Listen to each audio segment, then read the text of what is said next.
All right, in your last two games, you shoot 24% and 34%, and tonight your team shoots 52%. What have you been doing in practice, or what did you say to them?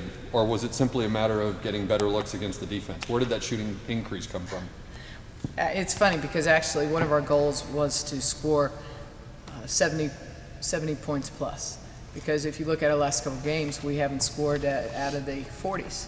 And so just, I mean, hey, when you're caught up in defensive games, sometimes that's going to happen, but we need to get our transition game going. We talked about that. I thought we got our transition game going today.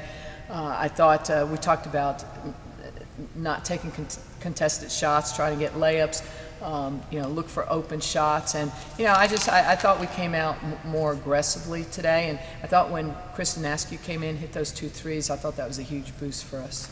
First time all year you had 4 players in double figures.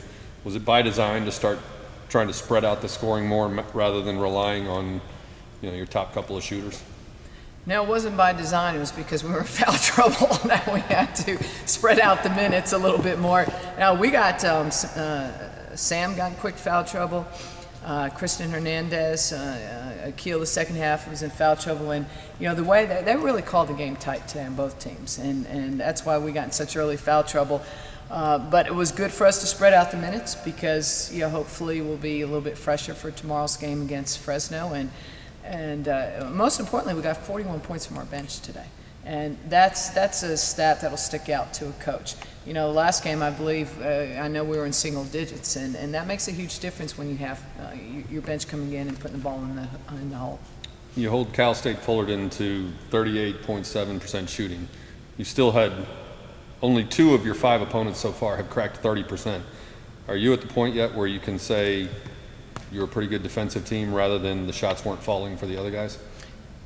No, we're not there yet. We're not going to settle for that yet. We still have a lot of improvement to work on ball defense. We got to do a better job of containing. What I told our kids today is containing, being better one-on-one players. We're aggressive one-on-one defenders, but right now at times we go for steals and then we don't get it, and then we have to rotate, and all of a sudden there's an open player. Against Fresno, we got to defend one-on-one because they're going to dribble, they're going to kick out the shooters. They're putting up like 25 threes a game. I mean, that's really an amazing stat when you think about it. Every player on that floor can shoot the 3, so we got to be A+ on point with our defense tomorrow. Coming into tonight, what concerned you the most about Cal State Fullerton? They're shooters. They're good spot up 3-point shooters.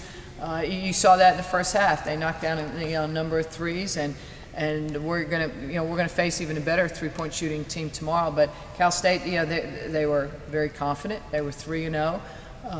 They're a solid team, but we talked about really defending the 3 ball. You mentioned the 41 points you got from your bench, and you were up 18, 20 points in the second half. Fullerton gets a couple of late hoops to make it a little closer, but did you resist the urge to go back to some of your starters simply because you have a game tomorrow night and you got to save your legs? Well, I did go with Sam and Alicia for a 2-3 minute span, and because in this game with a 3-point shot, 15 points is really nothing. If a team starts pressuring you, you maybe make a couple mistakes, and then all of a sudden they have the momentum, and you don't want to get to a point where the other team has the momentum. And sometimes when you're trying to play different people who haven't played, it's tough because you want them to get the minutes, but it's also a tough combination. The chemistry maybe isn't there because they haven't played as much, and everybody kind of plays not to make mistakes. That's human nature. But we let them play through it a little bit more, and am I at the edge of my seat a couple of times? Yes, but we had a couple of point guards on the floor at the end, so I think that that helped make a difference. I was going to say you out-rebounded them 38-32, and for the last few minutes you had three or four guards out on the floor, and you had that one possession where Sam Monosmith had 2 offensive rebounds. You burned up like a minute and a half of the clock. Was that sort of the possession that sealed it for you tonight? Yeah, I think that was a key possession. I thought Sam did a great job of timing her pursuit of the ball, but she was also smart. She didn't force anything. She kicked it back out, and the minute and a half that went off the clock is what coaches are looking at because it's time management. You don't want to take quick shots. If you have layups, that's fine, or transition, you have something, but you want to, as I told our kids the last 6 minutes, this is a time that we need to work on our offense. Did they listen? Some of the time, but no, you do. You need to work on your offense, and they have to resist the urge sometimes when a team goes for a steal, maybe to take a quick shot, and that's what happens. And a couple times they trapped us, got us out of our flow a little bit, and then we got caught maybe rushing our shots and not working on clock management. Good luck tomorrow night. Thank you. Thank you.